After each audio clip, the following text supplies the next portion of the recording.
Video temuan bangkai kucing yang sempat viral dimuat dalam kantong plastik di pinggiran Jalan Gubernur Subarjo, Lingkar Selatan, Banjarmasin, mendapat perhatian khusus dari tim Animal Rescue Banjarmasin.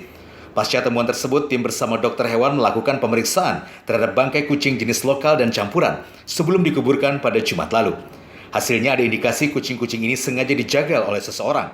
Dugaan ini didasari karena dari tubuh kucing ada temuan dengan pola yang sama, yakni pecahnya kepala dan kakinya patah. Naluri penyiksaan seperti ini biasa dilakukan seorang psikopat.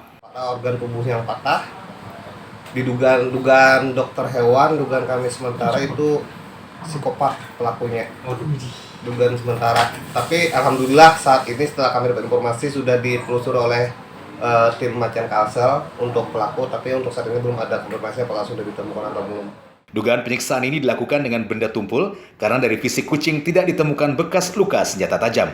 Hingga saat ini tim Animal Rescue sudah melaporkan temuan 20 bangkai kucing ini ke polisi agar bisa ditindaklanjuti. Dari Banjarmasin, Satyanaka, Kalsel 1net.